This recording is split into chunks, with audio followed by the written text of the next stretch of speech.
Kozhikode south കൊടുവള്ളിയിൽ വാഹനാപകടത്തിൽ മരിച്ച യുവാക്കളെ തിരിച്ചറിഞ്ഞു. ബാലുശ്ശേരി കിനാലൂർ സ്വദേശി ജാസിർ, കണ്ണാടിപ്പൊയിൽ സ്വദേശി അഭിനന്ദ് എന്നിവരാണ് മരിച്ചത്. മേഘ കൂടുതൽ വിവരങ്ങളുമായി ചേരുന്നുണ്ട്. മേഘ, പൂർണ്ണമായും കത്തിക്കരിഞ്ഞ നിലയിലായിരുന്നു നേരത്തെ മൃതദേഹങ്ങൾ. ഇപ്പോൾ മരിച്ചവരാരൊക്കെയാണ് എന്ന് തിരിച്ചറിഞ്ഞിട്ടുണ്ട്. എങ്ങനെയാണ് അപകടം സംഭവിച്ചത്? ഇനിയുള്ള നടപടിക്രമങ്ങൾ എങ്ങനെ? കാവ്യ, പുലർച്ചെ 4:45 കൂടിയാണ് കൊടുവള്ളിയിൽ ബൈക്ക് ഇലക്ട്രിക് പോസ്റ്റിൽ ഇടിച്ച് അപകടം ഉണ്ടായത്. ഈ മരണപ്പെട്ട രണ്ടുപേരുടെ മൃതദേഹം തിരിച്ചറിയാൻ സാധിച്ചിരുന്നില്ല.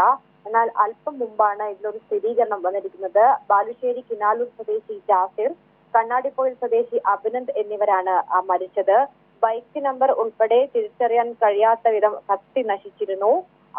ഇവരുടെ മൊബൈൽ ഫോൺ ഉൾപ്പെടെയും കത്തി നശിച്ച സാഹചര്യമാണ് ഉണ്ടായിരുന്നത്.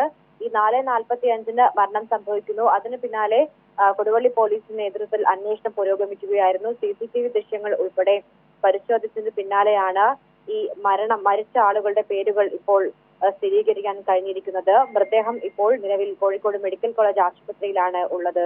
കാവ്യ, മേഘയാണ് വിവരങ്ങൾ നൽകിയത്. കോഴിക്കോട് കൊടുവള്ളിയിൽ വാഹനാപകടത്തിൽ മരിച്ചവരെ തിരിച്ചറിഞ്ഞു.